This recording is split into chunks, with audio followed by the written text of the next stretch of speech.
Olá, mais uma entrevista importante para o canal Empoderando Mulheres após os 50.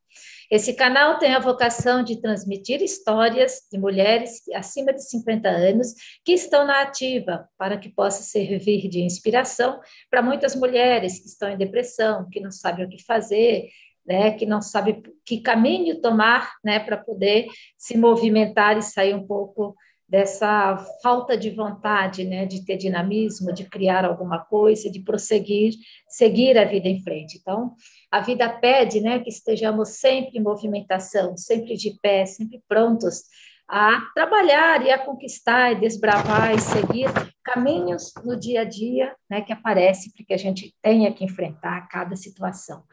Então, hoje nós vamos conversar com uma pessoa, né, lá do Mato Grosso. A gente vai ter aquele bate-papo com bastante inovações para vocês. É uma história, né, totalmente nova aqui no canal. É a primeira mulher indígena que nós vamos entrevistar.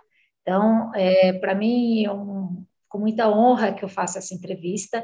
É um momento, né, de muito orgulho, de muito carinho e também de reencontro com as minhas raízes, né, já que eu sou bisneta também de indígena e me considero uma indígena também. Então, por mais que eu estou afastada aí nesse movimento urbano há muitos anos, né, as raízes, o sentimento, a emoção, a gente carrega isso, né, a vida toda conosco.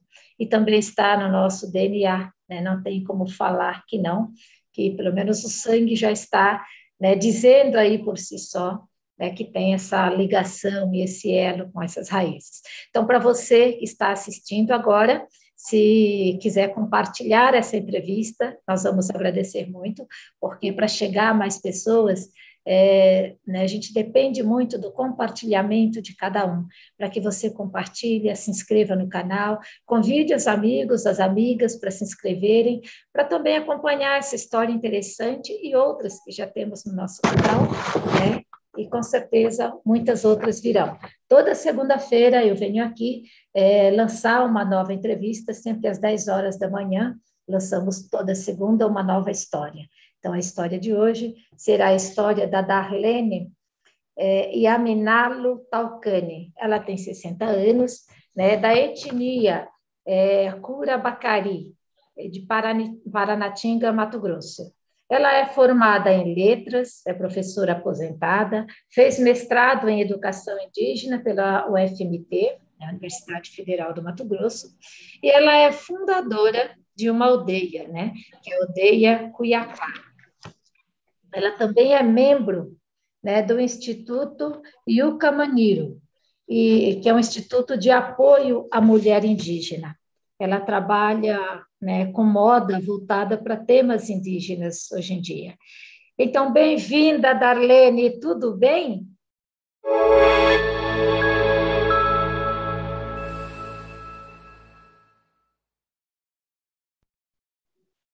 Tudo bem, bom dia.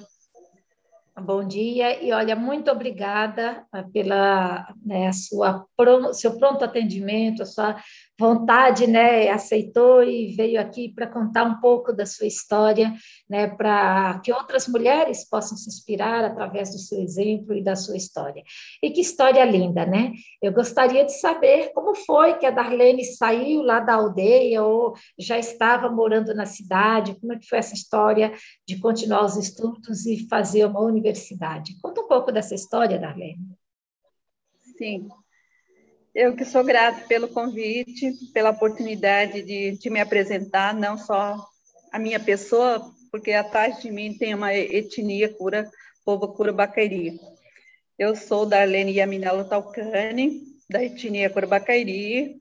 Nasci no território indígena Bacairi, do município de Paranatinga, porque tem duas aldeias, né? Território Bacairi tem no município de Nobres e município de Paranatinga. Então, sempre a gente fala da onde, de que município que a gente é, né?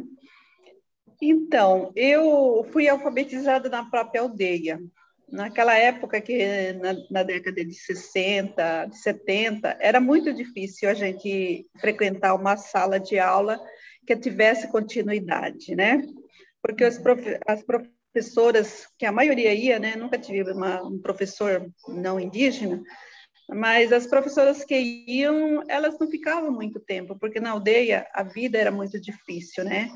Não tinha transporte, quando elas iam só durante as férias, elas não tinham, assim, entrada e saída com facilidade para as aldeias, né? Então, as pessoas que iam lá não conseguiam se fixar muito tempo de conviver com a gente, né? Então, a minha alfabetização, eu fui muito precoce, né? Quando meus irmãos foram para frequentar a sala de aula, eu ia com eles, até lá na escola, ficava beiradeando a sala de aula deles, vendo. E eu fazia isso com frequência, né? Eu ia, ficava brincando ali perto da escola, aí a professora resolveu me acolher, né? Já que ela vem todos os dias, vamos acolher ela, porque a idade naquela época era considerada só a partir de 7 anos, né? Para matricular. Aí eu entrei e comecei a frequentar a escola assim, desse jeito, né? E eu tive progresso, né? Como eu alfabetizei, mas a maior parte da nossa alfabetização também se deu mais pela minha mãe, porque ela ficava assim, enquanto a gente não terminava nossas tarefas do dia, as tarefas, né? Ela não dormia, ou a gente, quando ia na beira do rio brincar, esquecia as tarefas, ela fazia a gente fazer até tarde da noite, à luz da lamparina, mas a gente tinha que fazer, porque era a nossa obrigação, né? Então, eu falo que sempre minha mãe que é a pessoa mais responsável pela nossa alfabetização, de a gente encaminhar. Então, eu terminei, assim, muito cedo o primário, né? De primeiro à quarta série, né? E eu fiquei na aldeia mais tempo, e eu saí da aldeia aos 17 anos para um colégio internato. A minha referência de estudar é que na FUNAI existiu uma equipe de saúde que via, assim, multidisciplinar, enfermeiro, médico, ortopedista, sabe? Vinha em 6 meses, essa equipe ia, e eu era a pessoa que sentava lá ao lado da enfermeira ou médico para preencher a ficha das pessoas, porque eles tinham dificuldade de escrever o nome dos Pacari no nome indígena, né? Aí eu me oferecia, eu era voluntária fazer isso. Aí, um certo dia, o médico falou assim, nossa, essa menina é um desperdício, né? Dela não continuar, porque ela tem uma letrinha tão bonitinha e ela é tão esforçada em querer ajudar sempre a gente, né? Tá sempre lá, né? Todas as vezes que essa equipe ia, eu me sentia parte dessa equipe.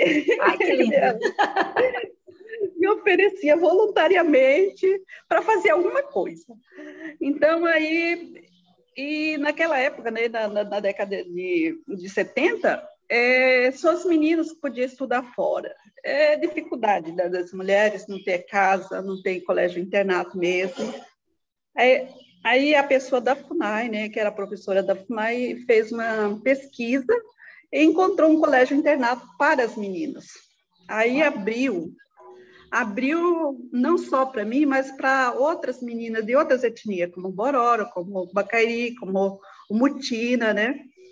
Aí, na época, nós fomos em 8 meninos para esse colégio internato. Eu fui selecionada, né? Pela essa indicação desse médico, da enfermeira também, que gostava muito de mim. E nós fomos para o colégio internato. Estudei lá, fiquei 4 anos. Depois... eu fui para outro colégio internato também, 2º grau, e a bolsa de estudo acabou também da FUNAI. Aí, para dar continuidade dos meus estudos, eu trabalhei. Só para saber onde foram esses colégios internos, em Cuiabá ou outra cidade? Outra cidade, outro município. Hoje é o município de Jucimeira, né? Ah, tá. Fátima de São Lourenço, perto de Rondonópolis. E depois eu fui estudar em Rondonópolis, né? Aí, como a bolsa de estudo da FUNAI já não sustentava mais a gente, e eu comecei a trabalhar como empregada doméstica nas casas das pessoas, né? Inclusive, eu dei uma diretora da escola de Coração de Jesus em Rondonópolis, até terminar o 2º grau. Depois do 2º grau, terminei, né? vim para Cuiabá, fiz o magistério, né? Terminei magistério em Cuiabá e fiz vestibular várias vezes na Universidade Federal de Mato Grosso. Eu nunca passava, mas não desisti, Tá porque o certo. meu objetivo, eu fui para estudar, né? Aham. Então, eu fiz pedagogia, eu fiz para ler, para letras, eu lembro que eu fiz, e para história. Aí não passei no vestibular da Universidade Federal. Aí eu abri uma faculdade aqui particular em Cuiabá, a primeira universidade, não sei se é a primeira, mas eu sei que foi uma das primeiras turmas, né? Eu fiz curso de letras. Eu optei por curso de letras porque eu sempre tive assim, gostaria muito de me comunicar, entender a língua do branco, vamos dizer assim, né? Me fascinava, né? Porque o português que a gente conhecia era assim, português caipira, nós vai, nós vem. E em outros momentos eu via outro português. Então, o português que a gente conhecia na aldeia, que a gente falava com as pessoas que chegavam, né? Do mesmo nível nosso, como que a gente falava em português, ou a gente tinha compreensão ou não tinha compreensão de quase nada. E isso me incomodava, né? Uhum. Então, eu, no colégio internato também, né, as freiras me faziam ler literatura, né?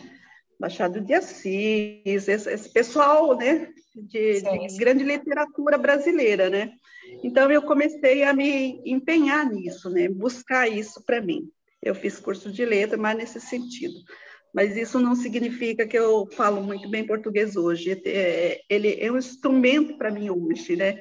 Posso comunicar, posso ser ouvida, mas né, tem coisas que eu falo errada, que eu me vejo também falando, né? Como eu não sou realizada ainda em falar essa língua como eu acho que deveria ser, né?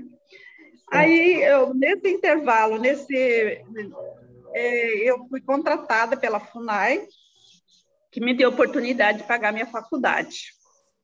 Aí eu trabalhei na FUNAI, como funcionária da FUNAI, é que me deu a oportunidade de conhecer outras etnias, né? É muito diferente isso. A gente se conhece, sabe a nossa cultura, a gente sabe quem é a gente, mas a gente também não conhece, enquanto indígena, não conhece outra realidade de outro povo, não sabe a cultura de outro povo, né? E ser como funcionária da FUNAI, como professora, que sempre trabalhei na educação, me deu a oportunidade de conhecer várias aldeias, vários povos, a realidade, a língua, fez com que eu compreendesse a realidade de outro povo, né? E principalmente das mulheres. Então, eu, assim, sempre trabalhei como intérprete, né? Quando eu ia na reunião, eles estão falando isso, né? Principalmente para minha mãe, para as pessoas mais velhas, olha, estão discutindo isso, debatendo isso. Sempre fiz esse papel, né? Uhum. E também eu fui uma das primeiras que fez mestrado no Brasil, né? Na década de 80, a maioria estava procurando assim, seus direitos, né? Direito à educação diferenciada. Eu já tinha superado isso, eu já tinha vindo fazendo isso pela minha própria conta, né? Eu não, hoje em dia, os alunos indígenas, as universidades se abriram muito para acolher, para receber os estudantes indígenas, né? São incluídos no programa do governo. Eu não tive isso, mas eu me considero, assim, que eu também abri as portas. Você foi uma desbravadora, né? Você abriu o caminho e aí as outras coisas vieram aí para todo mundo. E isso é muito bonito na sua história, né? Esse sair, né, por conta própria, e lá, tá certo que uma enfermeira ajudou, o médico ajudou, mas se você não tivesse se esforçado como você se esforçou, você não teria continuidade nesses seus estudos, né? Mesmo quando acabou a bolsa, você continuou, né, buscando um caminho por você mesmo. E isso é muito bonito na sua história, né? Olha que coisa linda. E aí vamos chegar então ao seu mestrado. Então, aí tal, né? Eu engravidei, né? Eu sou mãe solteira. engravidei, tive filhos, aí eu parei um pouco, né? Mas é assim, eu entrei no movimento. E aí passando um dia na universidade, eu ia fazer curso de inglês. Eu fui lá na universidade, numa tarde, eu vi lá, mestrado para a área de educação escolar indígena. Opa! Eu fiquei assim, olhando, eu fiquei olhando aquilo lá, mas como que eu não sei disso? Por que eu não sei disso, né? Eu fiquei me perguntando, mas como? Eu sou indígena, não estou atualizada, sabe? Eu fiquei me perguntando se... Aí eu falei assim, aí aquilo me incomodou. Eu fui no departamento de línguas, eu fiz minha inscrição, voltei, aquilo me incomodando, né? Martelando minha cabeça. O que será que precisa para fazer mestrado? Aí eu entrei lá no departamento de antropologia, eu requisitei o formulário. Eu falei assim, eu quero formulário para me inscrever nesse mestrado. Também a moça que me atendeu, muito simpática, me deu toda essa informação e eu preenchi e fui. Aí, quando passou uma semana, fui chamada, né? Fui chamada pela professora, que é muito minha amiga também, uma professora que conhecia a gente, né? Ela falou assim, mas como que você faz uma coisa dessa? Você nem conversou comigo, você tem que primeiro ter quem vai te orientar. Os trâmites, né? Como que você faz isso? Nós já temos aqui os alunos que a gente preparou, que se preparou o ano inteiro, teve, né? E você se atreve a fazer isso? Você tinha que começar primeiro comigo. Eu falei, mas não é educação pública, não é aberto para todo mundo? Por que tem que ser assim? Né? Eu me inscrevi. O que você tem que fazer... Eu tinha conversado com um amigo meu, eu falei assim, olha, me inscrevi para vestibular. Quem que vai ser sua orientador? Não sei, eu não sei ainda. Nem sabia que tinha isso, né? Não passei ainda no mestrado, na prova do mestrado. Ele falou, mas tu é maluca mesmo, né? Eu falei, vai, eles que se viram lá, não é um problema meu. No dia, cheguei lá, graças a Deus, eu passei até na língua estrangeira, que foi que eu optei mais fácil, né, língua espanhola, eu fiz tudo, e eu passei, assim, com boas notas, eliminando uma candidata, que eu fiquei em segundo lugar, né, então, foi assim. Então, eu fui forçando isso, sabe, assim, as coisas é mais assim, né, não teve nem preparação. Aí eu passei, até um amigo meu fez um almoço para mim, porque, nossa, como que você conseguiu e tal. Eu aí passei, não sei como, mas eu nem me preparei para isso, mas eu li algumas coisas, interpretei, acho que fui boa na redação, né, do meu argumento, e passei. E esse mestrado me abriu muitas portas a nível nacional. Fui conselheira de educação escolar indígena a nível nacional no MEC, né? Fui consultora, viajei em vários estados acompanhando, né, a implementação da educação diferenciada, dos currículos diferenciados no Brasil. Eu fiz parte dos parâmetros curriculares, né? Ajudei a escrever, ajudei a pensar. Então, assim, me abriu muitas portas. Mas eu também devo dizer que trouxe muito ciúme também para quem trabalha com povos indígenas e das mulheres indígenas também, né? Me trouxe muito ciumeira também.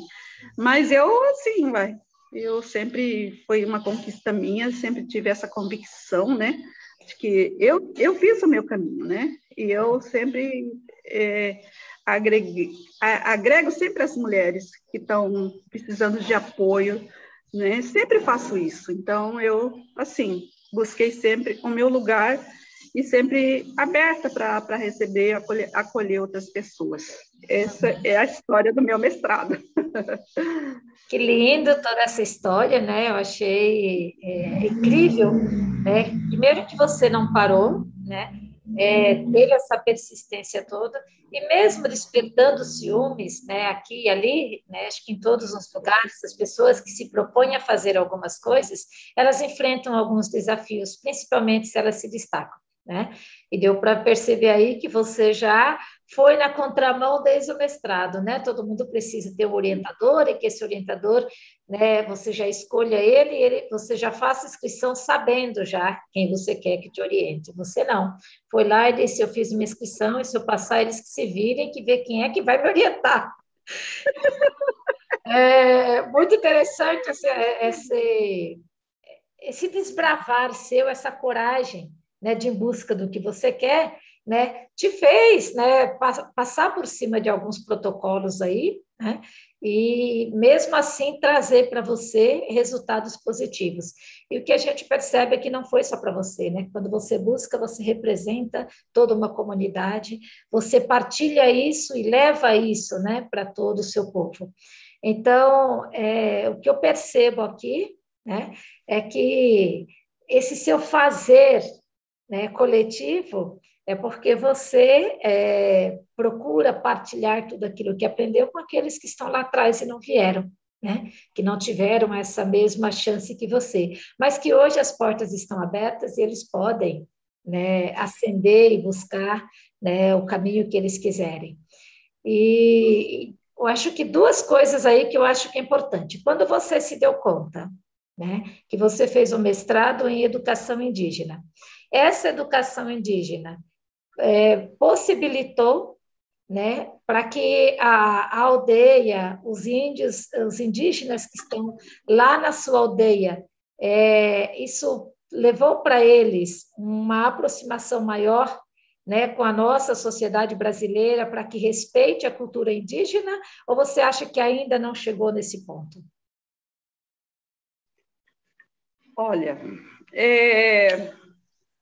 eu acho que a maioria hoje conhece os povos indígenas, maioria, na atualidade que nós estamos, né? Eu acho que o respeito, ele é recíproco, sabe? A gente só vai respeitar aquelas pessoas que a gente conhece, né? Então, eu acho que a maioria do povo brasileiro ignora isso, né? Não se dão o trabalho de pesquisar da mesma forma que pesquisam outros países, outros povos. Então, são 300 e tantos povos indígenas com as culturas e línguas diferenciadas no Brasil. Como vivem esses povos? Eu sempre falo que é um grande desafio para o povo brasileiro saber o nome dos povos indígenas. Quais etnias são que você conhece? Você já teve a oportunidade de conversar com indígena, né? Você já teve a oportunidade de conhecer a cultura dos povos indígenas, né? A maioria não se dá esse trabalho, não se tem nem um pouco a curiosidade de conhecer os povos indígenas. Então, na sua diversidade tão grande, na sua simplicidade, os povos têm muita riqueza, né? No seu dia a dia, na sua cultura, nas suas medicinas tradicionais, nos seus cantos, na sua religiosidade. É imensidão de saberes ancestrais, né? Então, falta desse respeito mesmo se dá muito, que é mais patente, mais claro, e através dos programas sociais do governo, né? Uhum. Sempre não se tem uma política pública, de fato, para que os povos indígenas do Brasil se desenvolvam com dignidade, né? Não se tem nenhum ministério para atender os povos indígenas, como os povos indígenas dizem mesmo. Tem Ministério de Meio Ambiente para cuidar dos animais, mas para os povos indígenas é sempre uma secretaria, é sempre uma fundação, né? Uhum. Então, eu acho que a partir do momento que tiver assim, olha, os povos indígenas fazem parte do nosso país, é riqueza no Brasil, tem contribuição, vivem aqui, têm sabedoria milenar. A partir do momento que isso acontecer de fato, aí sim vai ter um respeito de forma digna, de um reconhecimento que nós seguramos, nossos ancestrais segurou de uma forma tão lindamente, com sua vegetação, com o meio ambiente intactos ainda para receber esse povo que vive hoje no Brasil. Então, eu acho que falta muita coisa ainda, mas, assim, tem trabalho aí, muitos povos estão já fazendo isso, falando, né? Nessa época de pandemia mesmo, tem muita gente fazendo live, né? Eu não sou muito de fazer live, eu me recusei porque meus parentes, né? Eu tive os parentes, 8 pessoas que faleceram, né? Com Covid, eu achava que não deveria só estar falando, teorizando a cultura, falando do meu povo, enquanto havia uma tristeza imensa, profunda no nosso território. Agora que eu estou saindo de luto, né? Já está fazendo 1 ano que eu perdi meu tio, eu estou, assim, renovando meu espírito também, né? De lutadora, de liderança, eu estou aqui. É isso que que eu bom. penso. E que bom, porque, né, os acontecimentos vêm, e se a gente se Sim, entrega a ele, sim. a possibilidade de continuar abrindo caminhos estaciona também, né? Então, acho que isso que você falou, de que o Brasil desconhece a própria cultura, às vezes pesquisa, estuda idiomas, né, fora do Brasil, mas não estuda o que tem, né, dentro do seu território. E isso que tem aqui dentro no nosso território, né, não é para ser tratado como um espaçozinho, uma secretaria, né? Como tudo que é importante para um país é tratado como ministério, é claro que os indígenas deveriam ganhar também um ministério aí para tratar desse assunto, né? Porque são pessoas, são gente, são brasileiros, né, que estão aqui. Então, eu acho que é muito bonito, e quando eu vejo algumas pessoas falar nação indígena, por que eles falam isso? Eles não estão dizendo que é um outro Brasil, eles estão dizendo que é um Brasil dentro do Brasil, mas é uma cultura que está à parte, em paralelo, ela não está inserida totalmente dentro da nossa cultura brasileira, exatamente pela ignorância de algumas pessoas. Quando eu falo ignorância, eu falo a falta de conhecimento, né? Porque tem muitas pessoas que nem sabem, né, que existe, acha que ser indígena é aquele índiozinho que comemora no dia 19 de abril, que eles viram o desenho na cartilha, no livro. Eles não vão à aldeia, eles não têm contato, eles não conhecem, né, que são gente, né, que são, né, pessoas e comunidades aí, né, com os mesmos direitos, só que estão vivendo à margem de todo esse desenvolvimento do país. Né? Então, eu achei muito importante isso que você falou, e já quero aqui, né, te fazer um convite, estou com um projeto para a gente encaminhar para a Unesco, já é pedido mesmo deles, eu gostaria que você representasse aí, né, as etnias indígenas e fosse ao encontro da liderança de cada etnia que possa existir no seu estado, pelo menos aqueles que você tem contato, para trazer para o projeto, que é um projeto de união da nação indígena de norte a sul e de leste a oeste desse país. Eu estou indo a cada região, né, procurando pessoas que possam ser, né, exemplo e ser líder desse espaço, desse movimento, para a gente fazer mesmo um movimento, uma manifestação indígena, um manifesto genuíno, mas não com pessoas como eu, que vivi a vida toda, né, no meio urbano, querendo fazer o movimento. Eu só quero mesmo receber e levar para a Unesco, né? Mas que seja genuinamente produzido dentro das comunidades indígenas esse manifesto, com as necessidades mesmo que cada comunidade tem, né? Que cada aldeia, que cada etnia tem para poder preservar a sua língua, preservar a sua cultura, preservar o seu povo, né? E pensando nisso, eu queria te fazer uma pergunta. Qual é a necessidade maior, né, que existe hoje, que as etnias indígenas enfrentam? Pelo seu ver, por aquelas etnias que você tem contato, qual é a necessidade mais urgente que eles enfrentam? Olha, eu vou responder pela minha etnia, né? Primeiro, no meu ponto de vista, o que mais falta na aldeia é a geração de renda, né?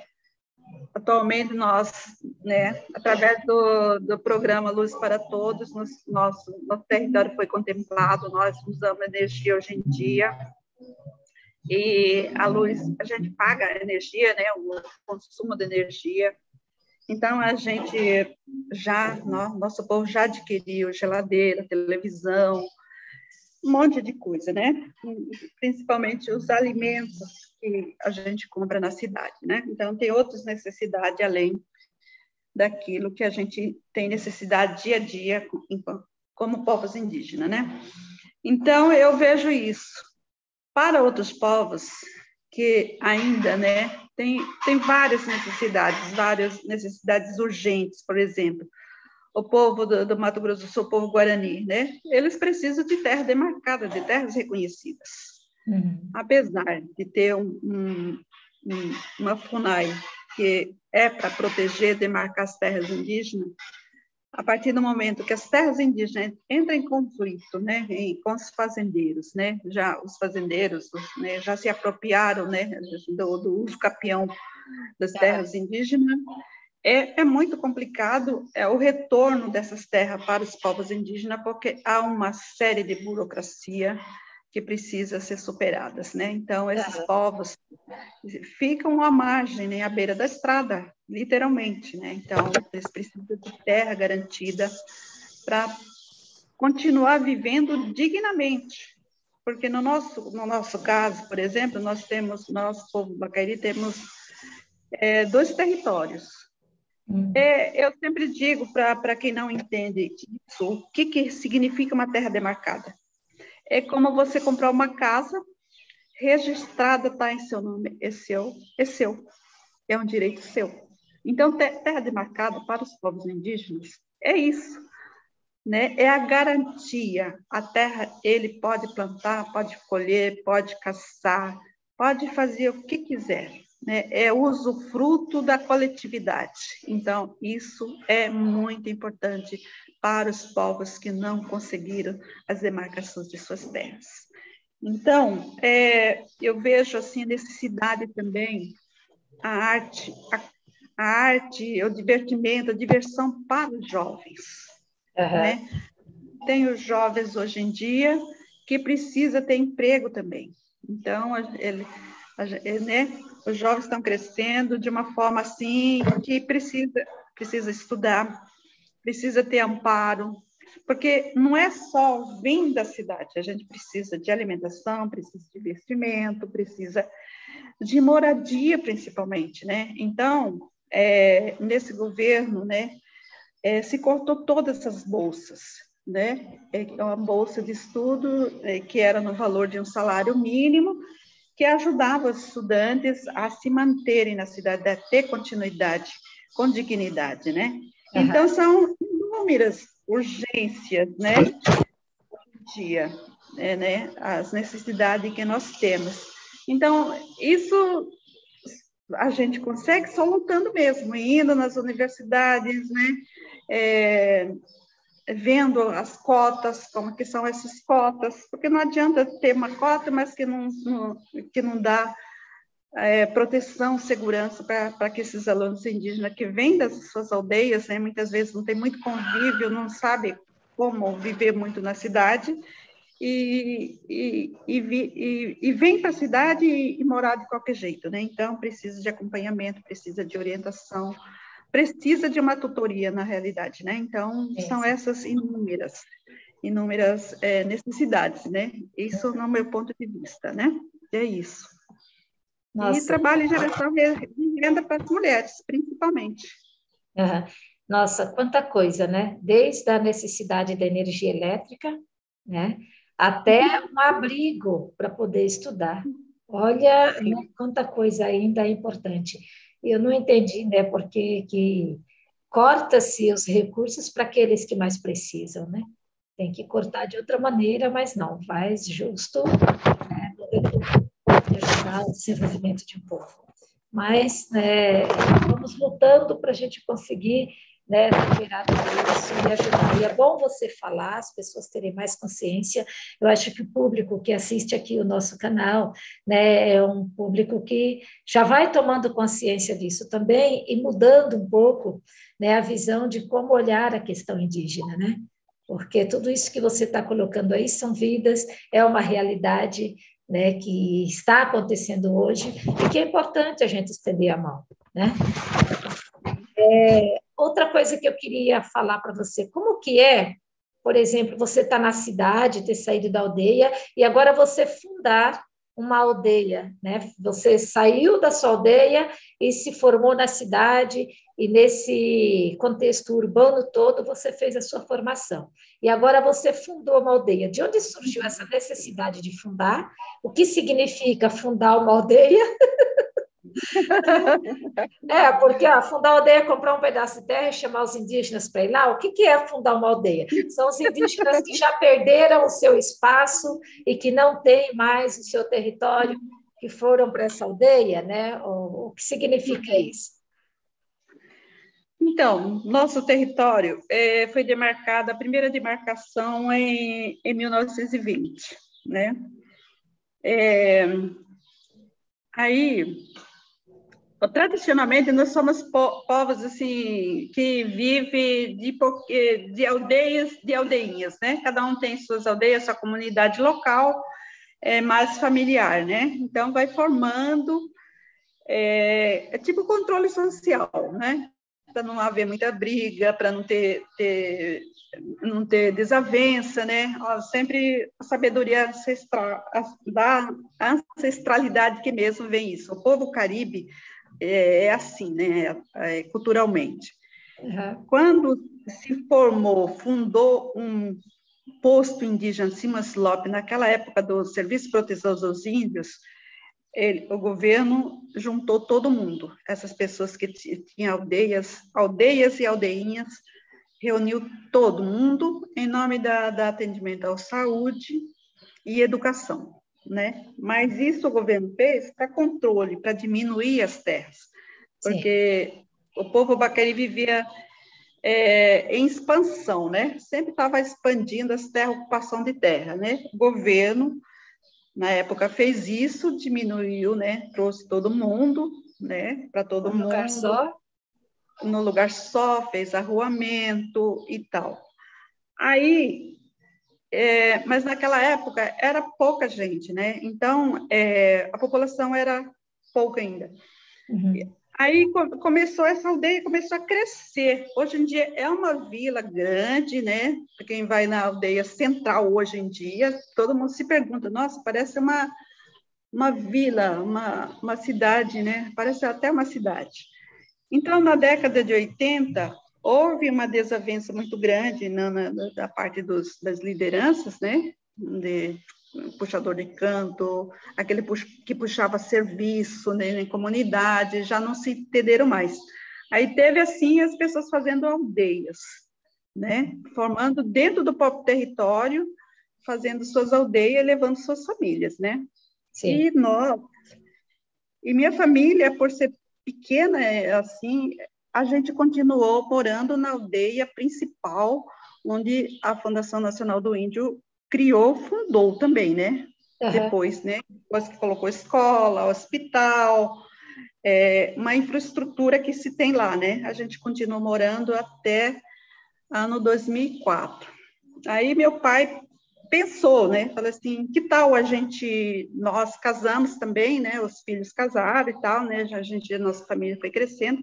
Uhum. E ele falou que ele tinha interesse de fazer aldeia. Mas meu pai nunca falava isso na reunião. Todas as vezes que a gente assistia a reunião, eu esperava ele falar isso na reunião, né? E voltava dessa reunião da Assembleia do Bacairi, né? Frustrada, porque ele não tomava iniciativa. Papai, você esqueceu de falar que nós temos a intenção de fundar uma aldeia? E nós já temos local, porque eles tinham essa roça há 15 anos. No mesmo lugar de sempre, já tinha essa roça, já tinha as casas, né? Aí ele nunca falava. Aí, um certo dia, eu estava lá na reunião, eu peguei, levantei e falei, olha, nós temos esse ano, né, em 2004, né, em 2004 nós vamos fundar uma aldeia, nós estamos pensando assim, assim, tal local, e nós vamos fundar a aldeia, nós vamos mudar dessa comunidade. É o nosso objetivo, a nossa intenção. Foi desse jeito. Aí eu mesmo fiz documento, né, para a FUNAI reconhecer, porque a FUNAI tem que reconhecer para ele dar apoio, uhum, né, pelo menos para a Secretaria de Saúde também indígena, porque a gente precisava de um poço, a gente precisava de um combustível para pegar material para fazer casa, palha, essas coisas, né? Porque se funda uma aldeia assim do nada, né? Nós tínhamos casa lá, mas era só de 2 famílias só. Mas como nós tínhamos umas 5, 6 famílias para mudar, a gente precisava fazer essa casa e estruturar como uma aldeia, né? O modelo que a gente tem de uma aldeia, né? Uhum. Então, eu fiz um planejamento, que aquele ano a gente ia mudar, a gente ia reivindicar isso, a gente precisava contratar um agente de saúde para a gente, porque tinha as crianças, né? Nós reivindicamos contratação de algumas pessoas, né, que cuidassem de algumas coisas. E assim, é assim que se funda uma aldeia. Tá certo. Não foi fácil, principalmente a alimentação, mas nós conseguimos, hoje nós temos uma aldeia.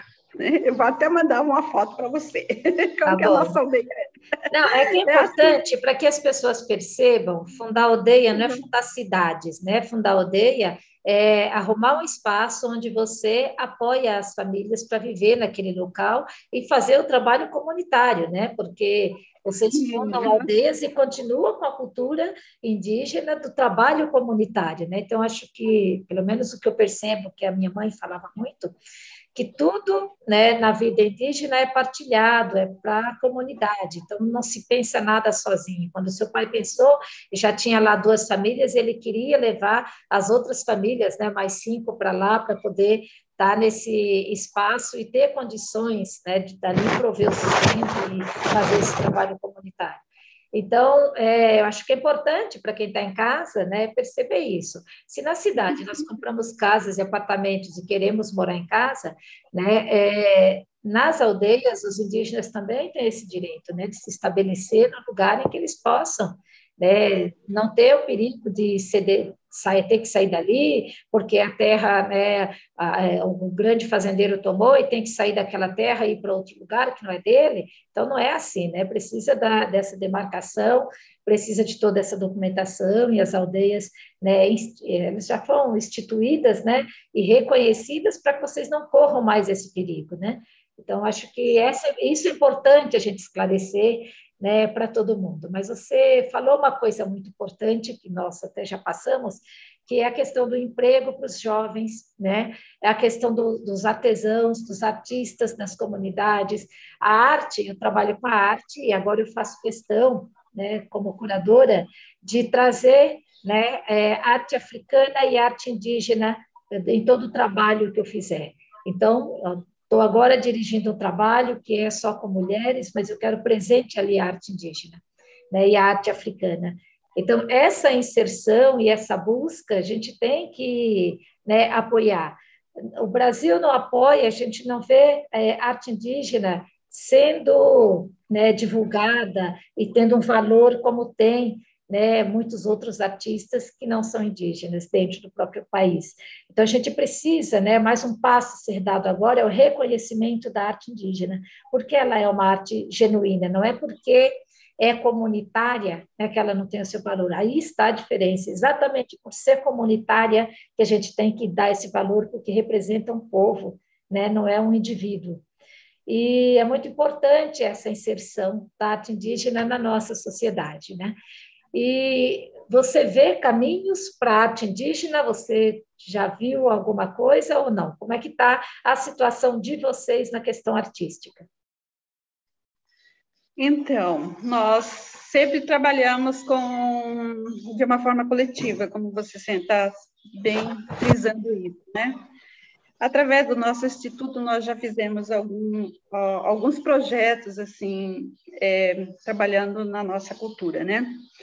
Primeiro foi a retomada de algodão nativo, aquele algodão marrom. A gente tinha perdido a semente, né? Faz tempo que a gente não tinha aquelas sementes, perdemos. Então, a gente fez um projeto de uma roça só com a plantação de algodão. Através dessa, a gente resgatou novamente, né? Foi desde a roçada, a época, a escolha, a espiritualidade de uma roça, o que tem que ter, o que não tem que ter, né? Por que escolher aquele lugar? aquele lugar é bom, porque não vai atrapalhar outros espíritos. Então, foi assim um processo de aprender muitas coisas, né? Por isso que é importante os anciões estarem sempre a gente está dialogando com eles, né? Porque não é qualquer roça, né? Não pode ser na cabeceira do rio, não pode desmatar, né? Onde as fontes das águas. Então, a gente começou a fabricar muitas redes tradicionais do Bacairi, né? E depois a gente teve, assim, projeto de plantação de buriti, né? Porque nossas casas são cobertas com buriti. A gente conseguiu, né? Aprender a técnica de fazer brotar semente de buriti em pouco tempo, né? Molhando, cuidando mesmo, né? Nós conseguimos 15 mil mudas que nós mulheres plantamos, né? Com a ajuda dos homens. E depois nós trabalhamos com jovens sobre a pintura corporal, né? Foi muito interessante porque reativou, sabe, os conhecimentos que os jovens têm, né? Eles conhecem a pintura, sabem o nome, mas colocar no papel, colocar em pano, colocar em camiseta, isso foi muito significante, né? Uhum. E também deu muito autoestima, porque a gente começou a se vestir com a nossa produção, própria produção, né? Eles desenharam, colocaram no papel, depois transferiram para tecidos, né? Isso foi muito importante, né? Trabalho com jovens, o que mais foi significativo. E agora, recentemente, a gente está trabalhando com a estamparia, através da Lei Aldir Blanc, né? O estado de Mato Grosso foi contemplado e nós concorremos, né? Já era uma ideia de uma sobrinha minha, da Isabel Tereza Cristina, ela já tinha pensado isso há muito tempo. Nós podíamos fazer com a estamparia, vender estamparia, com as nossas pinturas culturais, né? Uhum. Só que a gente não tinha recursos financeiros para isso, né? Aí, aproveitando esse projeto, agora a gente novamente reuniu as mulheres que fazem parte do Instituto de Camaniro e outras mulheres. No nosso território, nós temos 10 aldeias, né? Nós convidamos todas as mulheres, falamos todos os seus caciques, que nós estamos dando esse curso. O curso foi maravilhoso, novamente, porque não só agregou as mulheres, mas os jovens também, os homens também estão conosco, né? Eles ficam nos bastidores, pegando lenha, né? Fazendo comida, inclusive, né? E isso a gente vê, assim, a expansão. A gente agora quer vender nosso produto, a gente quer ter uma fonte de renda com a estamparia do nosso grafismo, da cultura Baqueri. Eu vejo isso que tem uma saída. É importante porque nós não vamos, assim, depois desse projeto, porque nós aprendemos os tingimentos naturais, né, que a gente conhece, né, ficaram belíssimos os tingimentos. Então, os panos também não são muito caros, né? Dá para a gente fazer uma associação, uma cooperativa, para a gente estar mantendo esses projetos. Então, eu estou muito feliz. Agora, esse mês, a gente vai ter uma estilista, né? Que trabalhou com o povo Caiapó. Ela vai dar o curso para a gente, né? No pensamento, na filosofia de autoestima dos povos indígenas, das mulheres, né, principalmente. Uhum. E a gente está muito feliz, porque isso está dando, assim, as mulheres estão costurando pela conta própria, né? Eu não sei costurar, eu já costurei um vestido, por exemplo. Eu mesmo, olha, curiosidade, imagina eu aprendendo, né? Então, eu acho que quero me firmar nisso. Eu estou gostando muito de costurar, de criar. Então, eu vejo que tem, assim, saída, sim. Eu vejo que ele pode ser uma das nossas, da cultura que vai sobressair entre outras culturas. E que precisa ser divulgada para ser bastante valorizada, né? Isso é muito bom, né? Eu vejo, né, exemplo nessas mulheres aí trabalhando, isso sim é um símbolo de empoderamento, né? Empoderar é você fazer aquilo que você tem vontade, que isso possa, né, te ajudar, te deixar né, assim, com visibilidade naquilo que você sabe fazer, e vocês, no caso, comunitariamente, as mulheres da comunidade. Olha que lindo, né? Agora, eu gostaria de saber o que é ser empoderada para você. Você se sente uma mulher empoderada? Sim, eu me sinto. Desde a trajetória da minha vida, eu, graças a Deus, eu não sou, eu sou e fui, né, na minha construção da minha vida, assim, fiz o que eu tinha que fazer. Eu lutei por isso. E agora eu vejo que outras mulheres precisam também ser empoderadas, né, ter autonomia, principalmente financeiramente, nos seus pensamentos, na sua maneira de viver, a escolha de como elas querem viver, né? Eu assim, já escolhi o que eu quero ser, né?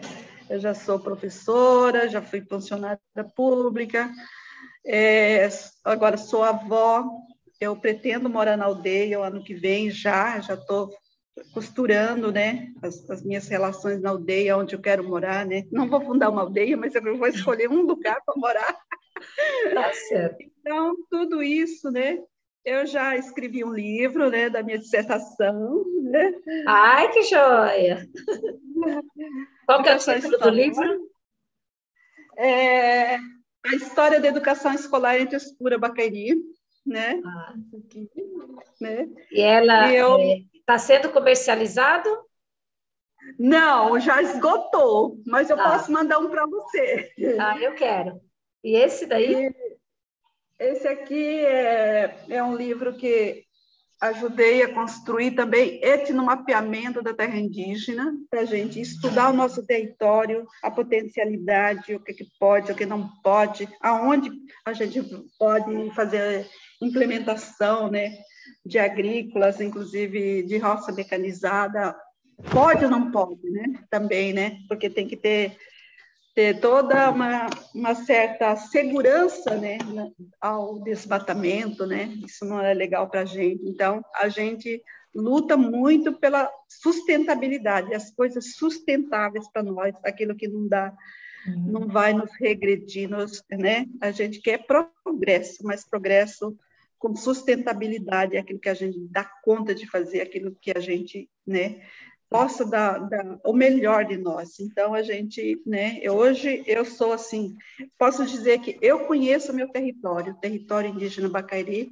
é uma área de 65 mil hectares, eu conheço, assim, na palma da minha mão hoje, porque eu não só escrevi, mas eu fui, né, onde estão os marcos, onde foram demarcados, então eu sei o que o nosso território oferece. Então, é isso.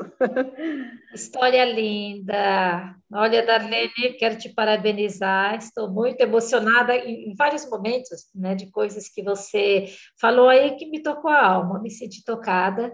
Queria te agradecer muito, porque é muito bonito toda essa história que você está nos contando, né? E, né, eu realmente acho que empoderar outras mulheres, né, é uma missão para aquelas que já percorreram um caminho como esse que você percorreu, né? Você já fez, já abriu, né, os caminhos para você e agora ajudar outras mulheres, isso é muito bonito, a fazer isso também, né? Então, fantástico todo esse teu trabalho, queria te dar os parabéns, né? E o que você poderia falar para aquelas mulheres, né, que estão em casa e que não sabem por onde começar, o que fazer, né, que já não acreditam mais que depois dos 60, você está com 60 anos, né? Que depois dos 60 não dá tempo de começar mais nada. Você poderia dizer? Olha, eu quero dizer assim, comecem onde vocês estão, com o que vocês têm, né? A gente não tem que preocupar em muitas coisas. A simplicidade das coisas faz com que a gente comece com pequenas coisas e vai aumentando, né? Porque a força do nosso querer é muito importante. E quando a gente age, ele acontece. E hoje eu tenho certeza disso. Então, não existe nada assim, né? Nada impossível. Basta querer, força de vontade. Eu tô assim, não me dei conta ainda que eu tenho 60 anos, né? Mas eu sei que, né, aos poucos eu vou chegar daqui a uns 10 anos, né? Eu estou chegando aos 70, mas eu quero fazer muitas coisas ainda, muitas coisas mesmo, né? Aquilo que minha força física não dá, mas eu quero, assim, ainda tingir, desenhar, contar história para as pessoas, para os meus netos, para os meus sobrinhos. Eu quero ser, assim, fonte de inspiração deles. Contar história também é ato de amor, né? É formar as pessoas a ouvir, né? Ouvir de coração para coração. Então, acho que essa parte de contação de história é muito importante para as pessoas que também vão envelhecer, né? Mas eu acho, assim, é um dom, uma graça. Graças a Deus quem chega até aqui e prossegue, né? Isso. Benza a Deus. É o que te dá energia para fazer tudo isso que você faz? De onde você tira toda essa força, essa energia para isso? Olha, eu acho que é a força da minha mãe. Ela, todos os dias, é uma pessoa, assim, muito, muito positiva. Ela não levanta antes de fazer oração, né? Agradece, é uma oração simples. Agradecer, sendo todos os dias, né? Que bom que a gente amanheceu bem, está com saúde e tal. É uma oração que ela faz sempre louvando o sol, louvando o vento. Então, eu me inspiro muito, né, na força da espiritualidade delas, né? Dela. E, inclusive, quando os passarinhos cantam, já é uma oração do dia. Então, isso é minha inspiração. Ai, que lindo. E uma palavra que define a Darlene, qual é? Eu acho que, olha, eu diria muitas coisas, mas é a perseverança que me faz ser eu. Uhum. Que lindo. Perseverança é o seu nome. É, muito bonito. E eu acho que outra também que te define é a coletividade, né? Esse senso de trabalhar no coletivo. Que lindo, gostei disso. E nós estamos indo para o final da nossa entrevista. Eu quero, não me canso aqui de agradecer, que bom, né, que a gente teve essa possibilidade de ter esse contato. Muito feliz, né, que você veio contar essa história, já que contar a história é um ato de amor. Então, muito feliz por esse amor que você dedicou a esse momento da nossa conversa e as pessoas que estão aí nos acompanhando e conhecendo a história da Darlene, que é uma história inspiradora, né, uma história de muita luta, de desbravamento, de ser aquela que vai à frente, né? E agradeço você imensamente. Queria que antes da gente encerrar, você deixasse uma mensagem, né, para as pessoas que estão aí assistindo o nosso canal, assistindo essa entrevista. Que mensagem você daria? Eu quero dizer para outras mulheres que nós, mulheres indígenas, temos, assim, nossas dificuldades, nossos desafios, mas nós amamos viver também, amamos do nosso jeito, de ir para a roça, de tomar banho no rio, de contar história, de cantar os nossos cantos. Isso que nos faz mulheres bonitas, maravilhosas, e nós queremos continuar sempre assim, congregando sempre os nossos valores com as mulheres especiais também, que você que está do outro lado, que tem a generosidade de nos ouvir. Gratidão por isso. Que lindo. Eu que agradeço muito. Antes ainda de nos despedirmos, queria que você deixasse aí as suas redes sociais, como que as pessoas podem te encontrar, ter contato com você. Eu estou no Instagram, Darlene Talcani, e no Facebook, Darlene Yaminal Talcani, tá? Eu estou nas redes, as pessoas podem me encontrar lá, tá bom? Vou ficar muito agradecida. Então, só repetindo, no Instagram, Darlene Talcani, e no Facebook? Sim, Darlene Yaminalo Talcani. Então, Yaminalo com Y, Talcani com K. Sim, exatamente. Então, Darlene, muito obrigada. Eu quero agradecer esse momento, né, de partilha, essa generosidade sua aqui. Gostaria de ter outros encontros e outros contatos, né? E, né, para todos que estão em casa, espero que assistam essa entrevista e que aproveitem, né, todas essas histórias, né, toda essa inspiração que a Darlene pôde nos passar, nos trazer aqui. E mate um pouco a sua curiosidade também, vá conhecer, né, estudar um pouco sobre os povos indígenas, sobre os idiomas, sobre, né, quantas línguas nós temos no nosso território brasileiro e quantos povos existem dentro desse território brasileiro. Então, queria agradecer a todos vocês que nos acompanharam. Se gostaram dessa entrevista, compartilhem, dê aqui o seu like e que vocês possam, né, convidar outras pessoas para poder também assistir essa entrevista. Então, muito obrigada, Darlene. Um beijo para você e para toda a sua comunidade aí. Meu abraço.